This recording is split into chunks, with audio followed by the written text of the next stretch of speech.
All right, what's up, boys and girls? It's your boy Mark Gray, and I'm giving it to you straight, no chaser. I got to pull the prophylactic off this week and call out the NCAA. That's right. They've come up with what's universally being regarded right now as the Rich Paul rule. It's a series of criteria that future sports agents who want to advise young, primarily African-American athletes, whether or not it's time to come into the NBA draft.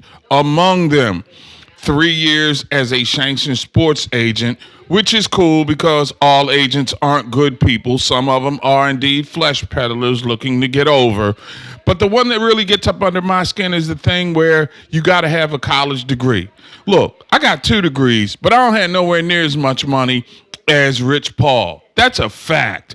And when I look at Rich Paul, LeBron James' boy, and their Clutch Sports Enterprises, where they are playing to the millennials who are now becoming empowered, which was the last tenet to the civil rights movement that Dr. Martin Luther King was working towards when he was assassinated in 1968. They've learned how to play the game. So what better way to stop them from playing the game than to pull out these mandates, which really don't do anything but create greater division amongst those in sports. You know, earlier this year during the SEC Media Days, I saw St. Nick Saban of the University of Alabama actually come out of his face to lament the fact that there's free agency in college sports.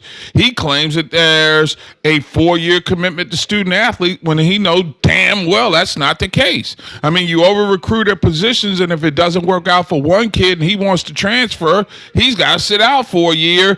And on top of that, it has to be approved by the school he initially signed with. Now the athlete wants to empower himself, and they want to put some checks and balances on it because guys like Saban and NCAA President Mark Emmert don't want the students to have any power. This is the same NCAA that kind of looked the other way on what was going off with Jerry Sandusky at Penn State.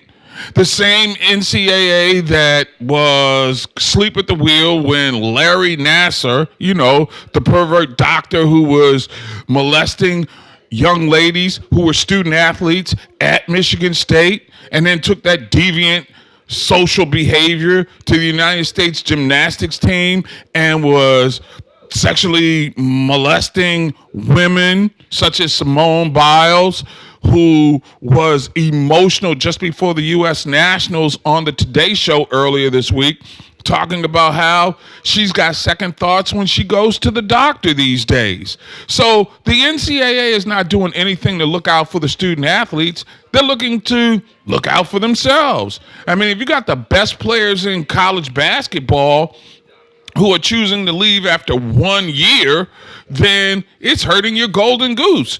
You want more stars in the NCAA tournament, and you want more stars playing on cold winter nights so the people are going to watch the games. That's what it is. This is the same NCAA that has told the state of California, if you choose to allow players to get paid using their name and their likeness, which is a bill that is before the state legislature in Cali right now, then we won't schedule you or allow you, better yet, to compete in the NCAA sanctioned tournaments. These are all facts, y'all. I'm not making this up. So how can you be so one-sided towards the establishment but claim that you're doing these things which are in the best interest of student athletes, which you have told us through countless commercials that one day kids are going to go pro in something other than sports? It's unfair and preposterous, and you must think that we're stupid as a public not to realize what's going on. Ask yourself this question. If Rich Paul and Clutch Sports were a primarily white company, would we be even having this conversation? I would tend to think not. And in the climate of the country right now, why can't I be allowed to think this way? So the moral of the story is this.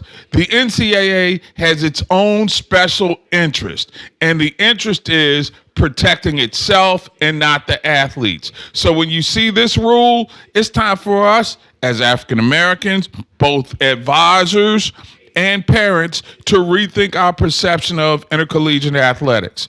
If you go on one of your visits to Tallahassee to say check out Florida State, go to the other side of town and check out Florida A&M.